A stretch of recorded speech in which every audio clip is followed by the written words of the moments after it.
In today's fast-paced world, leadership is about creating meaningful change. Don't miss this inspiring conversation with Myrtle Rene, a dynamic leader in finance and public service, as she shares her journey from the Central Bank of Haiti to spearheading national progress. Welcome to PhD with Women on IT, Hack the Future. My name is Beata Young, and today's PhD Positivity Hack delivered will be by our guest, Myrtle Rene. Topic From Barriers to Breakthroughs, a journey of leadership in Haiti. Episode 158 starts here. Let me remind you, this is a grassroots community that focuses on women in technology, startups, and female leaders. And we are supported by men as well. And I bring heart to that hustle because empathy is my mojo, and empathy is critical when you are on a journey to leadership in Haiti or anywhere in the world. First, let me mention the things that's been happening in the world of technology. A round of applause to our former PhD guest, Elizabeth Naumowski, for ringing the opening bell last October 7th at the Canadian Securities Exchange. Congratulations to the founder and CEO, Karen Newman, for winning the Tech Entrepreneur of the Year at the Midlands Women in Tech Award. We wish you all the success. Cheers to our former PhD guest, Nina Ma. Don't miss her as a panelist at a Women in Tech Week 2024. Thank you, as always, for inspiring us, Nina.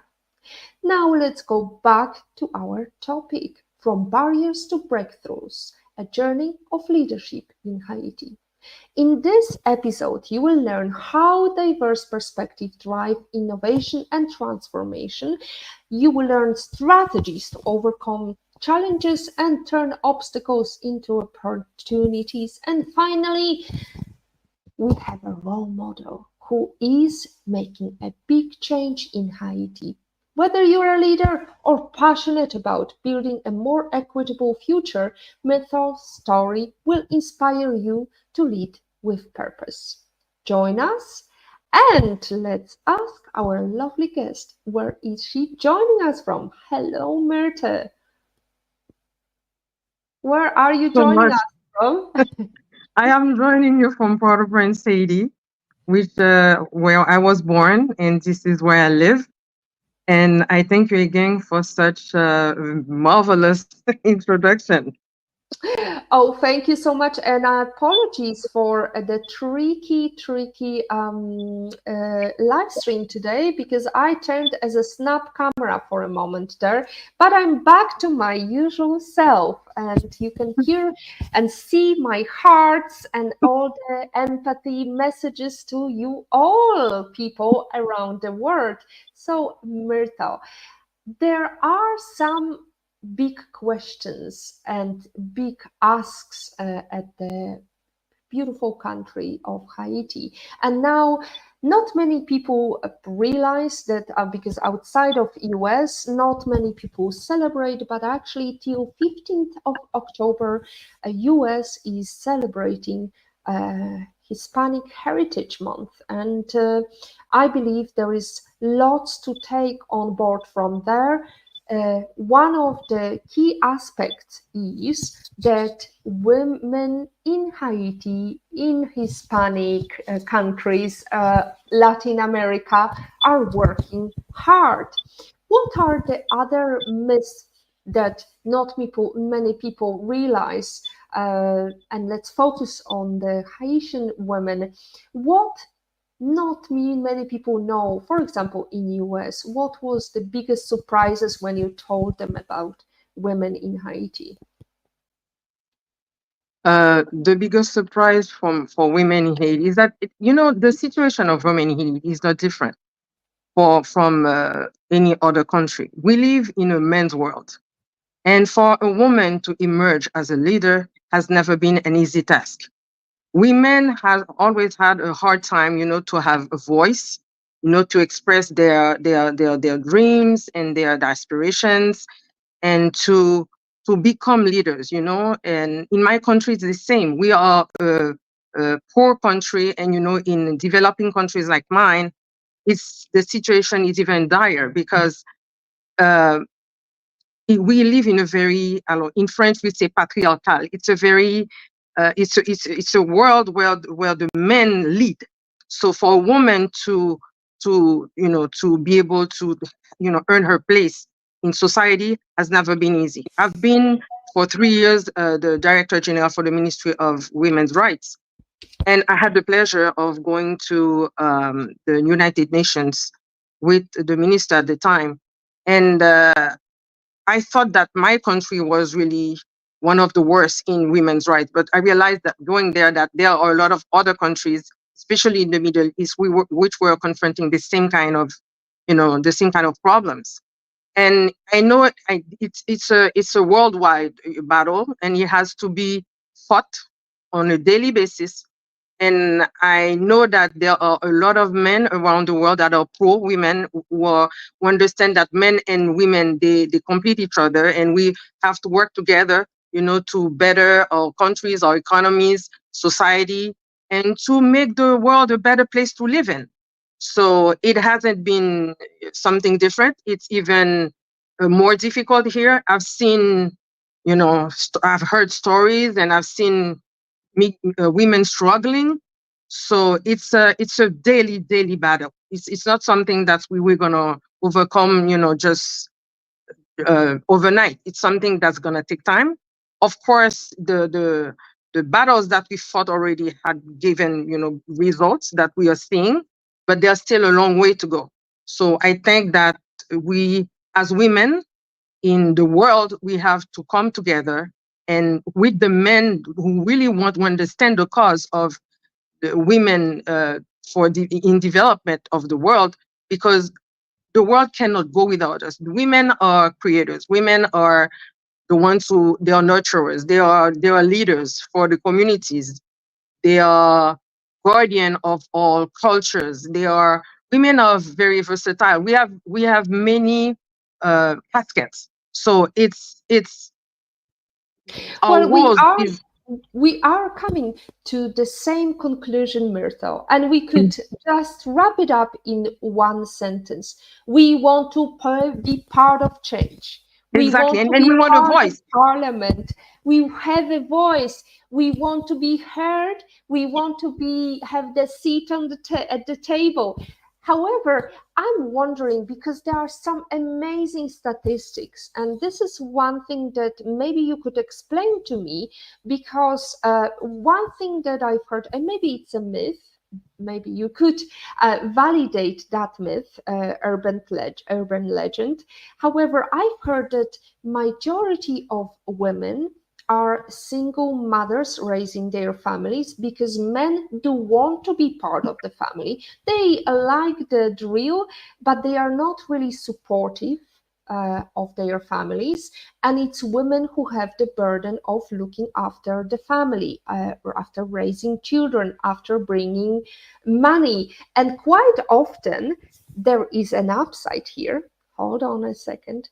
Most female entrepreneurs working in small business, like selling crops, selling goods, doing little manual work to sell their little bracelet and so on, are female. Is that correct?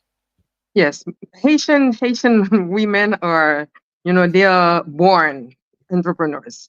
If you come to Haiti, you'll be amazed of the quantity of women who will approach you to try to sell you something. I won't say, I don't have the statistics exactly. I know that we are 51% of the population is women. So we are the majority here in Haiti. I will not say that most women are single mothers, but many of them are single mothers. And it's been, it's even worse for a mother who of 3, 4, 5. And in Haiti, we have a tendency to have a lot of kids. Some women go to 10, 12 kids.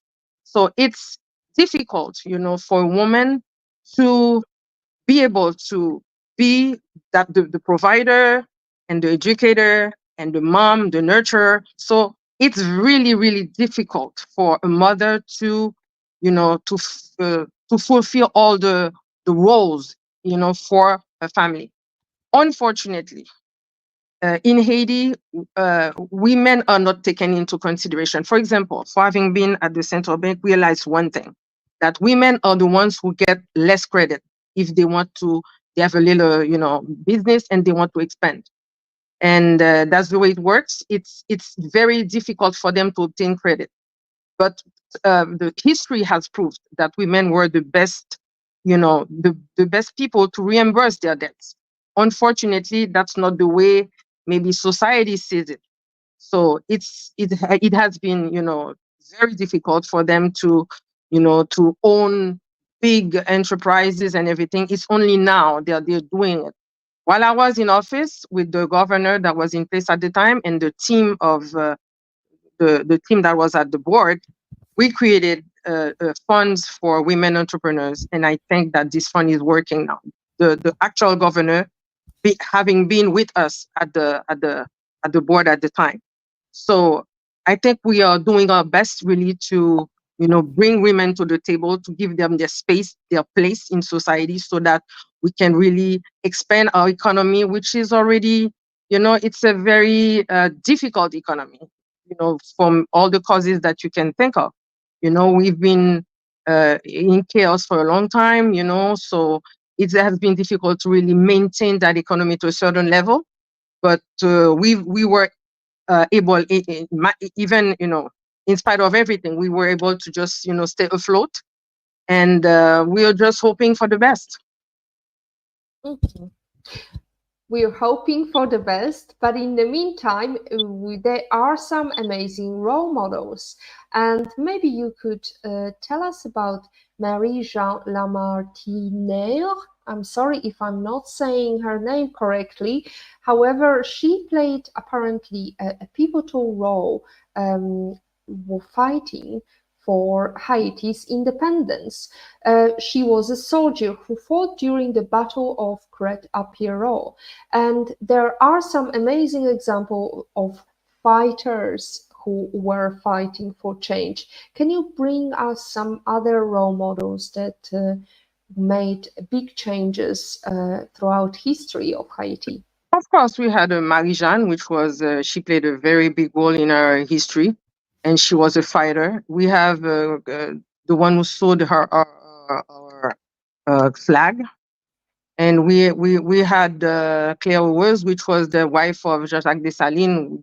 That was he was a pillar for our independence. And we had so many more. Women have always played a big role in throughout history, and they were key in obtaining our independence at the time, and they keep playing that role now, in our society now, in the time that we are living in. And women have always been present in spite of the difficulties, the challenges. They've always been there to support and bring Haitian society to a certain level. And Haiti has not been in the place that it is today. Haiti at a certain time. And Beata, I lived in that Haiti where it was called the Pearl of the Caribbean. And I've lived in a country where, economy was great. Haitian people were very well known and respected throughout the world. We were, teachers in countries like Africa, in continent like Africa. We were hard workers in the USA, and we had a great economy. We had our currency was very strong. It was stable. So the things started to escalate right after the departure of the Duvalier in 1986, and maybe before their departure.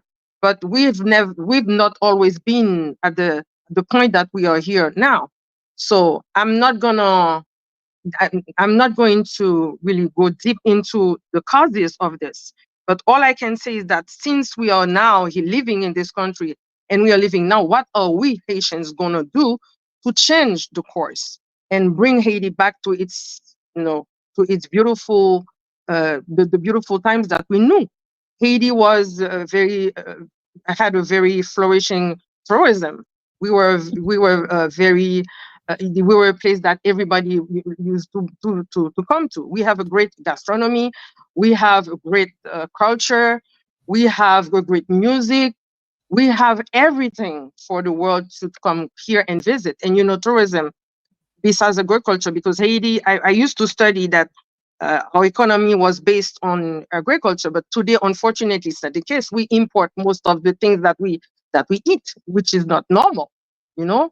But we have to go back to those times, and tourism was one of the main sources of revenue for the country.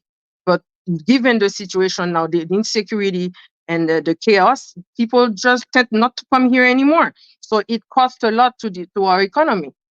So we have a lot of work to do in Beata, and not only as women, but as a people, men and women. As I told you previously, we are a society, so we have to put ourselves together. It's not a question of being, I'm a woman, I'm going to do this, I'm going to do that, but men and women have to just really realize that we complete each other, and we have a motto, which is l'union fait la force, which is the more people we are, the stronger we are. This is what it means. So if we come as a population, as a people, to fight, our battles, I believe that we can survive because we have it in us. We had ancestors who fought already. They gave us the best gift ever, independence. But No what we're doubt gonna do about about it? Yes, and we No have a doubt beautiful. about it. I can see that in your veins. And I Yes. heard some amazing story about you, Myrtle, because among the violence, there was some amazing things that you did. How did you make it? How did you shape your career? What were the struggles and how did you overcome them? Okay. My story is a very atypical one. I have a career path not similar to many people.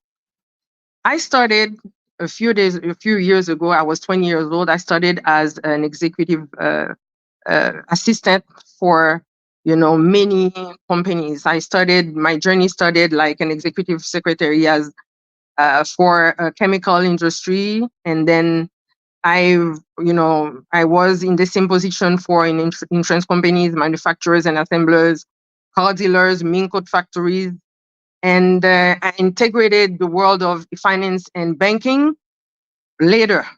But to tell you the truth, I had the privilege to work for, and I have his name, but I don't think he wants me to mention him. I had the pleasure and privilege to work for somebody who saw in me a potential that I never saw in myself. I was an executive assistant in his organization, which was an NGO working with the USAID mission in Haiti. And once we had to go to the suburban areas, to inaugurate some hospitals that were being placed throughout the country, especially in the northeast, and northwest. And not having the time, to write his speeches, he gave me the responsibility, knowing that I had mastered, the projects that were being in place. So he really thought that I was just going to give him the bullet points so that he could just develop them on site. I did not do that. I just wrote the speeches completely, and he was really, really amazed. And from that point on, he told me that there is no way I'm going to be staying as an executive assistant. He requested from the USAID mission in Haiti that I be granted scholarship. And this is how I had the privilege to attend Howard University, where I learned management and communication, and I also took women in development course, which widened and broadened my knowledge. Seeing women struggling, and since I was sponsored by the USAID mission in Washington, the people in Washington, put me in contact with so many other, big key people, in Washington, and I had to attend many meetings And from those meetings, I started learning about women and their fights, children in nutrition, problems around the world. And when you're 2022, those are not things that you are really focusing on. So that was the key point for me where I started understanding that my mission was not just, you know, working, making money, and then traveling. No, I had a bigger mission than this. And something shifted in my mind. And that's how I really started my. When I came back to Haiti upon completion of my studies, I started my career as a director, and this is when I entered the world of finance, of banking, and I've worked, in many institutions like that in Haiti. And I was even appointed by presidential decree in school feeding program, where I was the leader of that school feeding program. And for 4 years, then I went to the Ministry of Women's Rights, where I was there for 3 years. And then at the board of the board of governors for Haiti Central Bank. And it was another perspective. It was another opportunity that was of, that I was given. That was a great opportunity for me to understand what was going on and how does a country work, how does the economy work. And it gave me a bigger perspective, and it allowed me also to meet great people.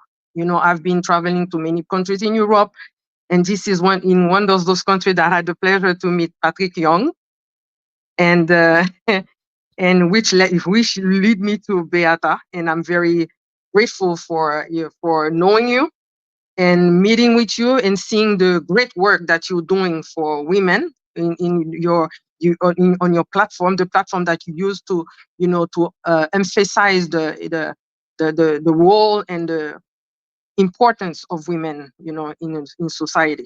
So It's bringing many voices. And speaking of Patrick Young, we have a comment. So marvelous to see the fabulous Myrtle Rene. Here it is. And explaining her wonderful ethos with women like this active. Making a better word for us all. I know that Patrick is at the moment at the conference. However, he managed to get his words across to us to congratulate on your amazing work and amazing things that you do, because it's really puzzling and a huge thing when I read that there is a huge literacy gap. Women in Haiti face a significant education gap. While progress has been made, literacy rates among women are still lower than those of men. Only around 60% of Haitian women are literate, to compared to about 80% of men. Why is that, Myrta?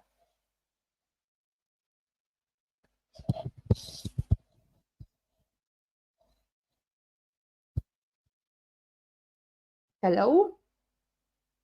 Oh, I may have lost connectivity. Hello, hello. Can anybody hear me?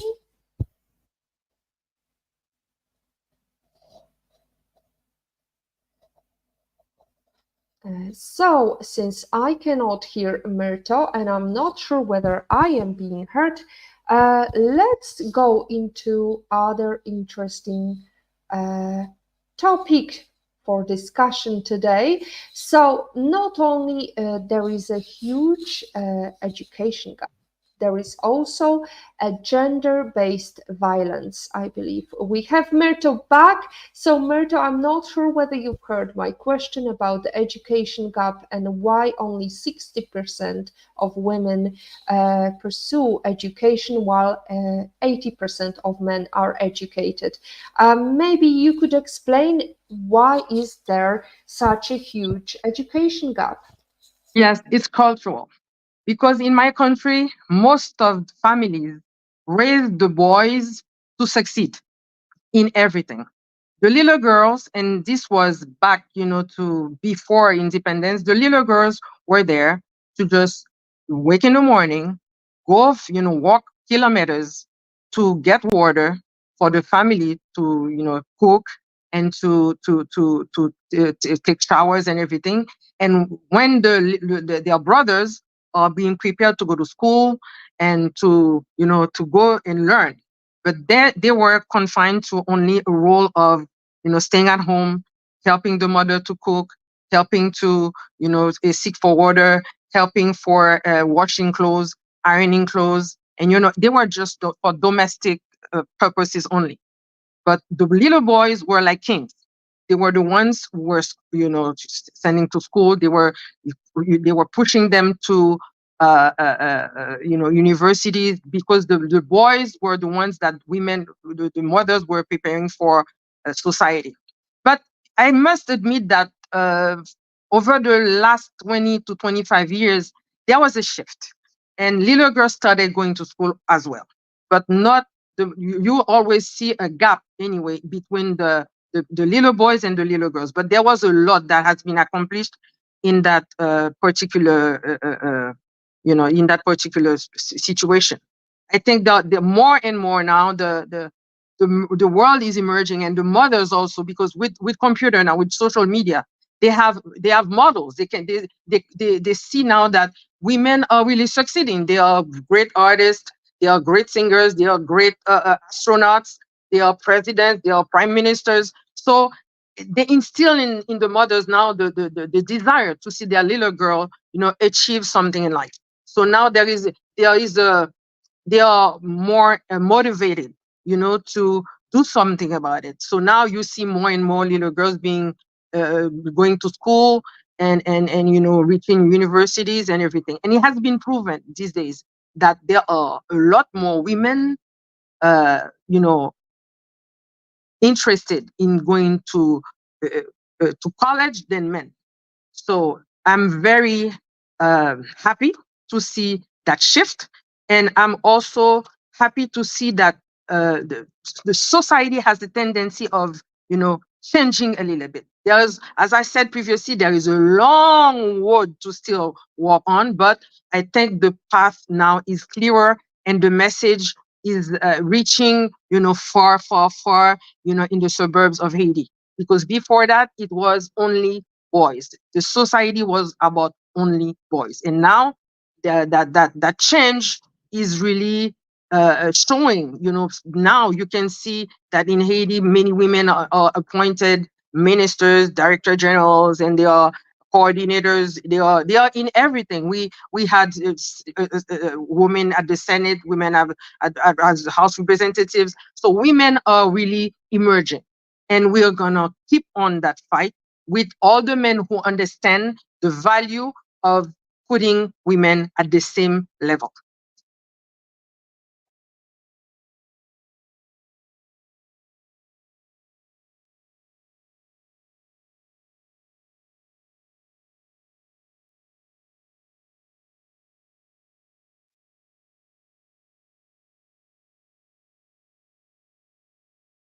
I'm sorry, Beat, I'm losing you. I don't hear you. Muted. Here I Yes. am. All right. So I'm just wondering about gender-based violence in Haiti, because there is a huge problem, which is more and more women are targeted uh, among the gang members as a fighting element. And, I've heard a story about one woman who taught her child, 13 years old daughter, to how to drive a car just in case her household has been attacked by some gang members. So at least the child will be capable of running out of the home. So I'm wondering, is there thing going to be changed, or is there anything that we should pay attention to, or how would could we help women in Haiti? Oh, it's not only in the situation, the chaos in insecurity problems. Women in Haiti, we need help in every single, part of our lives. We have health problems in Haiti. We have nutrition problems, we have schooling problems, we have. I mean, it's a lot. You know, the help can come on. They could come in many forms and in any situation because there are a lot of problems. It's not only with the gangs. The gangs are attacking everyone, whether it's men, women, children, everybody. So no one is spared. So it's a global situation that is addressed by the people that are in place today, and I think they are doing the best they can to to be able to eradicate that problem because it's a big one. And once since the more it lasts and the more the chaos is going to last. So I think they are very aware of it, and I think they are working towards solving the problem with the to the best of their abilities and with the resources that they have and those they are given by maybe our friends from abroad. The les pays amis d'Haïti, the people, the countries that have always been there for us, and they are doing the best they can because that situation just it didn't just happen. It took decades to get there. You know, so it's not gonna be resolved overnight. It's gonna take time to be resolved. So in the meantime, what do we do? So we have to keep living, we have to keep working, we have to keep planning because life happens every single day in spite of the problems. So I think the people in place who are really the people who have the power to decide, they are doing what they know and what they do best. They have to lead and they have to find the solutions. But So one it's not just a women problem, it's a global problem. It is a global problem. However, you're focused on one particular area, which is financial inclusion. So, why do you believe financial inclusion could be beneficial for female rights? Of course, financial inclusion is a big thing because now we live in a world where everything is the world is going very fast. In Haiti, we have more less a lot less than half of the population which have even an understanding of what is a bank account. you know so and to do that also we have to start at the very core, the basis, which is schooling, which is education. If we still have 70% of the population who doesn't know how to read, it's a problem. But in spite of it all, you see that Haitian people, men and women, they have a very they have a it's like it's in innate. It's a sense of entrepreneurship that is in them. So even if they don't know how to read, they don't know how to count, you don't know how they do it, but when they start selling something, they have a little business, they manage their business. Now that would be great if we could, educate these people and introduce them very early to the world of, banking, finance, and everything. Even for the kids that are at school today, the kids who are in high school and college. I wish that when I was in high school, I've been taught so many. What if I knew then what I know now? I would have made different choices in my financial uh, management, my personal financial management. You know, my it's unfortunate that kids when they once it's only after college that they get introduced to a bank account. I've seen that with my boys. I have two boys. They are 27 and 24 now. But I remember when they were what? They were maybe 22. They didn't know how to write a check. So it's not something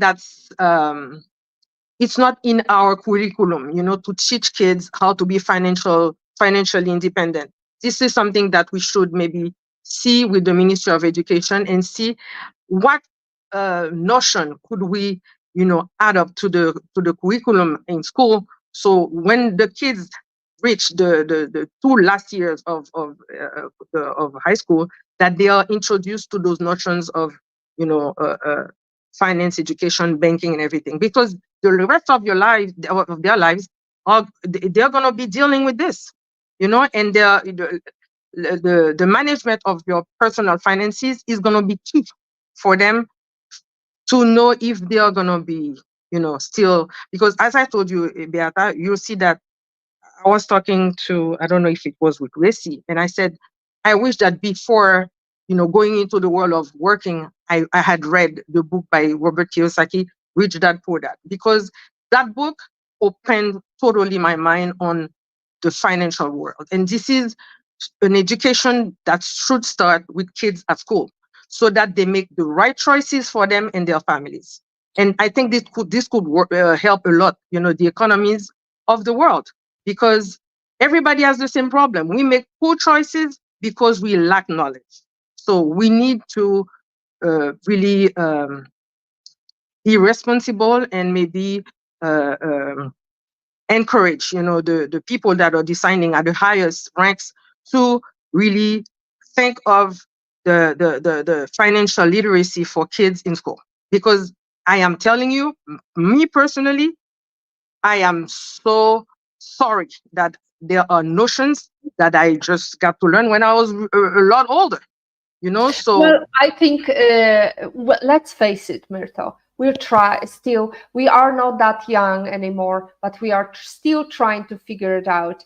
However, there are soft skills that are very critical to the world of banking, finance, and many other positions and there are soft skills that really make us, and I mean us females, garner the knowledge much faster.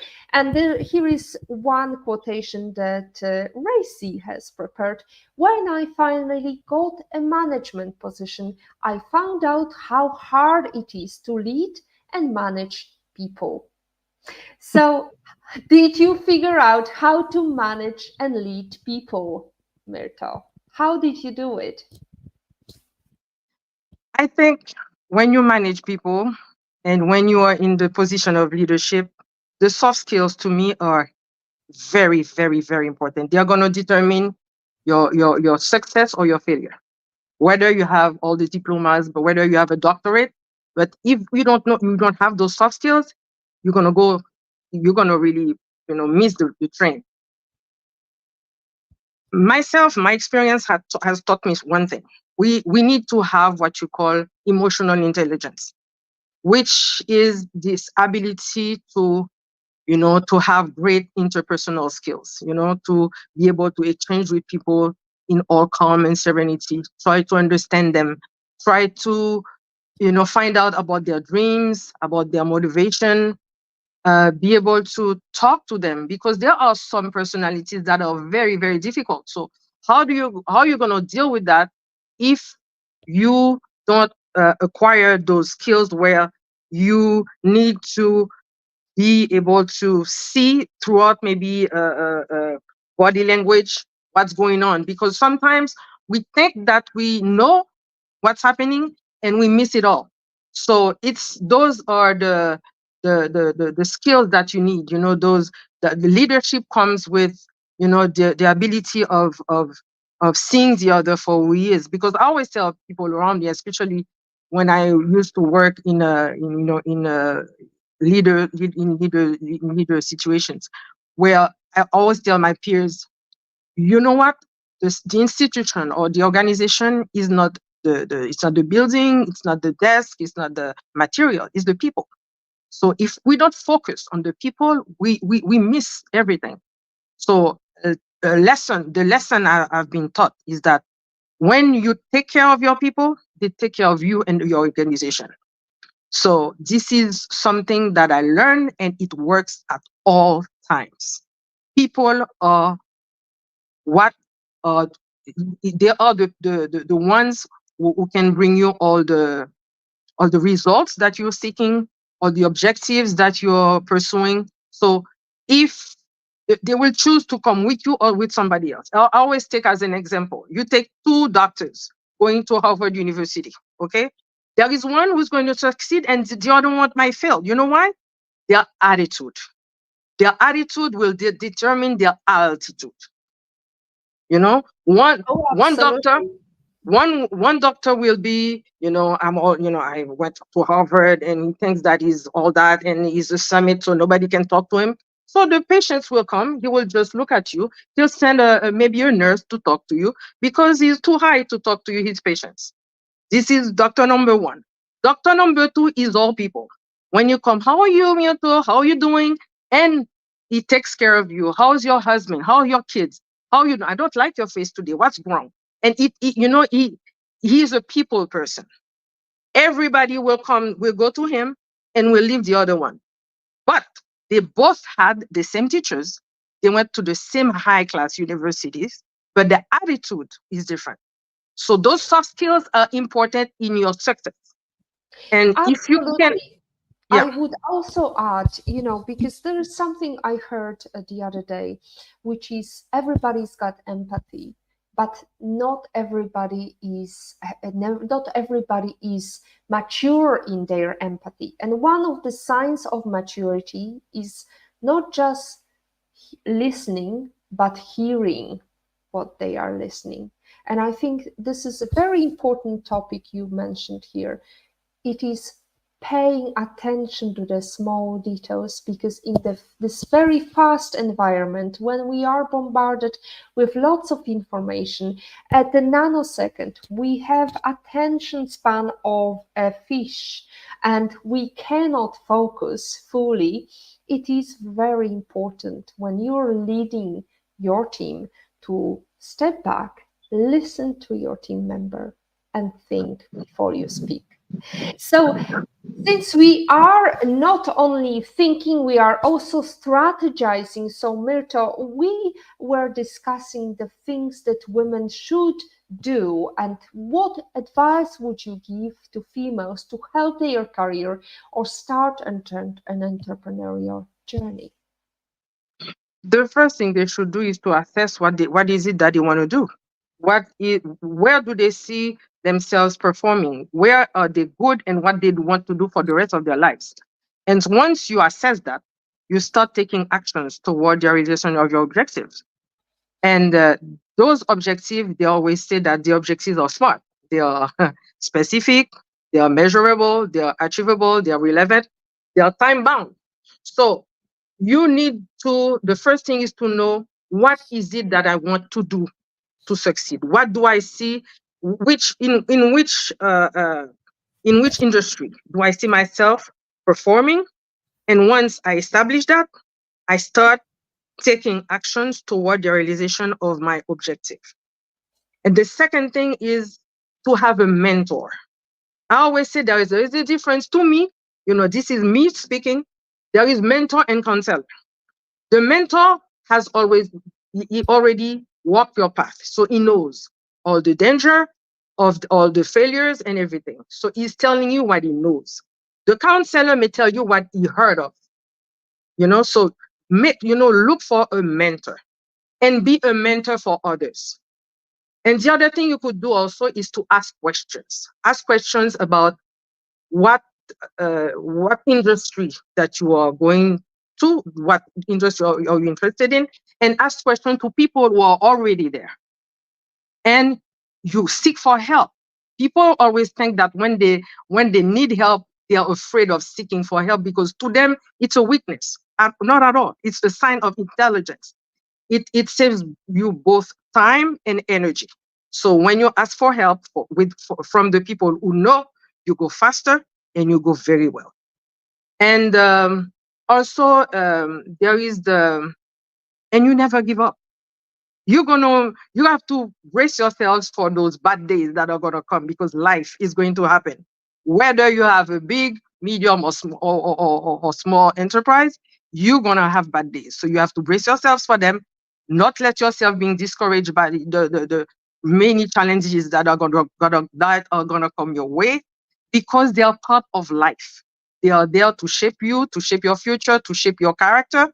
for you to, be able to stand up when the mountains are gonna be facing you. You'll be able to climb them with courage, with determination, and you will eventually get to the top. This is the way people got to the top. If you read stories of successful people, they've had all the struggles of the world, but they never give up. So that's my strategy. Also, if I get beaten down for 100 times, I get back up 101 times. It's never ever give up on your dreams. And something else, never share your dreams with a dream killer, because Ah, there are people out there, there are family, there are friends, there are colleagues. They will tell you, please, are you crazy? You want to do this? You want to do that? But you cannot share a dream of having a plane with somebody who never had a bicycle. He will not understand it. You cannot put a 20 by 20 idea in a 5 by 5 minded person. It won't fit. So share your dreams with people who will go the same way. People who have, you know, people who have the same dreams, and especially if you are going to do something for yourself, do not share it with anyone that's gonna kill your dream. Because those dream killers are great, they are good. They tell you all the things that maybe you can, get yourself into believing, because they have their way. Because misery likes a company. Because what are they afraid of is that your success can become their failure. So do not listen to people. You have your own program, you have your own objective, you have your own agenda. Follow it. Do not listen to no one. Do not look at people. Do you. And this is the only way for you to get there. oh, I love that. Misery likes company, but so is positivity. And we want to have this ripple effect of positivity. And we want to infect everyone who's listening to us, because it is not an easy life for Myrtle. So, Myrtle, how are you grinding every day in the violent country? Well, let's face it, it's still not over. There is still a lot of uncertainty. How do you cope with that? How do you push through another day, not knowing whether your currency will be worth anything tomorrow? Living in Haiti is a choice. Living in Haiti is to be resilient, is to be faithful, is to be, to have faith in this country where you were born. I chose to stay in Haiti because it's the place that God had put me in. And I was born in Haiti for a reason. So there is no way I'm going to live in another country than this one. So I have no other choice either. My only choice is to contribute for that country to go back to uh, its beautiful state. Haiti has been the pearl of the Caribbean. With hard work, dedication, and courage, we can be the diamond of the Caribbean one day. And I know that in my lifetime, if we all do what needs to be done, it can be achieved. Haiti is a beautiful country. As I said previously, a country is not the trees, it's not the land, it's the people. The people of Haiti are nice people. They are very welcoming people. They are smiling people. We have a great history. We have the great culture. We have a great gastronomy. We have great sites. We have great beaches. We are a beautiful country. We have the beautiful land. And the land is still the same. The situation is the way it is now because the some people, and they are not a lot. We are 12 million Haitians. Maybe the problem is for 2,000 people. But what are 2,000 people among 12 million people? So I believe that if we really put ourselves and our hearts into it, we can solve the problems. Because Haitian people believe in their country. Haitian people are Amen hard to that, workers. sister. Yes, we are I hard send you the workers. power and I send you lots of empathy. And Myrta, as we are heading towards the end of our show, I was just wondering because we always like to quote Eleanor Roosevelt's quotation, which says, "Women are like tea bags. You never know their true strength until you put them in hot water." So That's I'm true. wondering, how are you brewing? Are you a mellow Melissa garden tea, or are you a hot chai? I am brewing and I'm gonna keep on brewing. You know why? I've I've been in very hot situations in Haiti, both personally and in my career. Personally, in the earthquake of 2010, I lost my sister of 39 years old and her two kids, 12 and 9, Coralie and Olivier, who died in 30 seconds. And I was talking to my sister 1 hour before the earthquake hit. And when that happened, I was, you know, completely crushed. But while being crushed, I learned that the house that we had since I was a kid, that my father built, was a family house, had collapsed as well. And my mother was living there with my brother. My brother is a gynecologist, a well-known gynecologist in Haiti, and he was at the hospital. He had just delivered a baby. It was a C-section, and when the earthquake hit, fortunately for him, the hospital where he was didn't collapse, but there was a lot of breaches on the wall, so they had to evacuate all the patients and put them on the yard. And then when the earthquake, do you hear me? Yes, I can hear you Okay. loud and clear. Yes. When the earthquake hit, I knew that my two boys and my husband at the time uh, uh, had gone to a supermarket where they had to buy some things for me.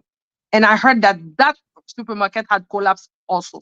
So being on the streets myself and working at the central bank at the time, all I knew is that something had happened, but I don't know who is where. So it was a very crazy moment where I lost it for maybe a few seconds. Right after, I told myself, you cannot get crazy because you need to assess the situation and know how you're going to deal with it. And this is how I got home rapidly because I was coming from downtown to Pétionville, where I started seeing, building, collapsed buildings. I saw kids under the rubble in many schools. I saw people getting out of the rubble totally covered with blood. I saw horror. Okay. So when I got home, fortunately, my husband had the great idea of, walking with the boys on the streets so that I can see them once I get, close to my house. And it was a relief. But I knew that I had to find my sister because I already knew that my brother was safe. And she wasn't answering. Her husband wasn't answering. The kids were not answering. And I knew that she probably was still at work because she had told me on the phone that the boys, her kids, they were at my mom's, and her husband had taken them to the office that she was, because she was an entrepreneur. She was a great entrepreneur, and everybody was at the same, in the same place. So they were all in her business building. And I told my husband, we cannot find Shirley, so we need to find her. So we went there, and when I was, going through all the robots and everything, I couldn't see the building. So in my head, I knew that the building had collapsed. The car was still running. I got out because to me it was not possible. I got out. I fell on the floor, but it didn't even matter. I just got back up and then I started running toward the collapsed building. When I got there, there was a man that was around that I knew, and he told me that your sister is not there. The little boy is dead. There was only the daughter and the husband that are still talking. I got under the rubbles. I saw my sister. I saw my nephew. I saw my niece who was still alive, and I saw my brother-in-law. So we dug all night, and we got my the two one the my niece and my brother-in-law. They were still breathing, so we got them out. So we tried to, bring them to the hospital where my brother was working, but everybody was on the yard. But there's nothing we could do for Coralie anymore because she was crushed under the rubble. Everything was hurting. She had two broken legs. She was just 12, but very aware of what was going on. She told us what happened. She made closure for us. And the day after, she died in my arms. And in the meantime, I never got home. I could never. In the meantime, I tried to know where my mother was, and they told me that she was safe. The house had collapsed, but she was safe and sleeping on the street with neighbors. So I knew that she was fine. And when Coralie died, I didn't know how to get back home to tell my mom that she lost her daughter and two grandkids at the same time. And when that happens to you, you have two choices. It's either you go crazy and you just let go, or you get back up, you strengthen yourself, and you say, "It happened. There's nothing I can do about it. What am I going to do now for those who are still there?" And this is the choice that I had made. So my mother's house had collapsed. My brother was with my mom, so was living with my mom with his family. So I had to take everybody in my house because my house was still safe. So now I had the responsibility of my brother-in-law who had just lost his wife and two kids in 30 seconds. I had to take care of my mom, and my mom is very old, and she had to deal with the loss of her daughter and two grandkids. I had to deal with my brother who was, mourning his sister and nephews, and I had to deal with my own misery, my own pain. But you know what? I had to be strong because I had the responsibility of lives of survivors for so many people that I was sheltering. And we were all sleeping on the streets because there is no way, nobody wanted to be under the rubble. There were those aftershocks. So it was chaos. And that taught me a lesson of resilience. And this is what Haitian people are made of. We are made of steel. Because after that earthquake, we lost 350,000 people. In any other country, it would have been suicides and people going nuts, going crazy. But you know what? We grew together. We prayed because we are a very we are a country where faith is very high, whether it's, you know, whether religion or anything, people believe in what they believe and they believe strongly. So we grew together through that pain, through that hardship, and we survived. And it has not been easy. It's not something that I'm going to forget because I learned to live with it. It's my reality. But it taught me also that anything that you want to overcome, you can. Even if it's in a horrific situation or not, you can overcome anything. And those are facts of life. There is nothing you can do to prevent those things from happening. They happen or they don't. But once they do not see the thing that happens because you cannot do anything about it. It's what you're going to do about it. What happens to you is not important. It's what you do with it. Because if I had chosen to just crash, I would have been just crushed. But I You have chose to, to I chose as to we be say, strong, in and I our went through the life, situation, and that's it. So we in don't know our what we life can do stream, until we are in the hot seat. absolutely. In our live stream, we always repeat this mantra.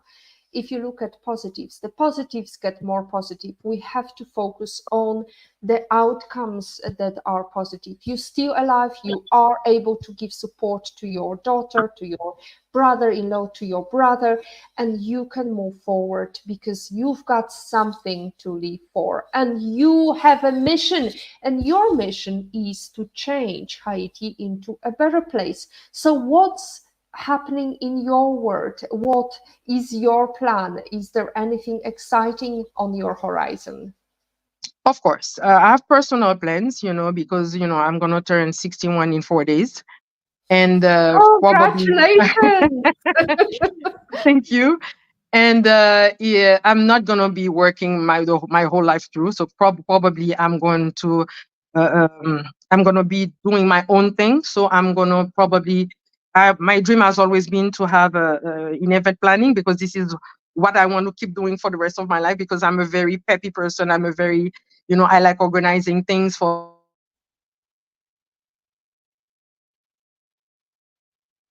the birthday party. And I love organizing things. So this is one thing that I want to do for the rest of my life, not having to have the burden of working, working, working. So it's going to be working with pleasure, working with enjoying what I'm doing. And I know that everything that you do, even when once you have your own enterprise, it comes with it's load of problems. It's okay. So I can deal with that because my past and my career path will help me, because I've acquired a lot of skills in the long run. And So what but on another note, we are working on other projects for the country. Why? Because I understand one thing: when there is a crisis, there are also opportunities. So while the crisis is happening, we are working to get ready, so that when things get better, we are ready to step into something positive.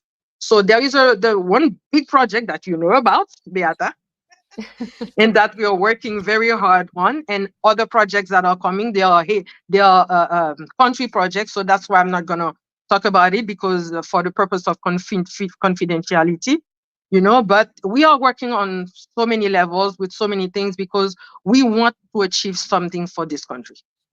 So now, then, last, well, probably almost last question of today is, what is your North Star, or sometimes, as we like to call it, life lesson quote? Some things that you live by every day, and why is it so important, this quotation?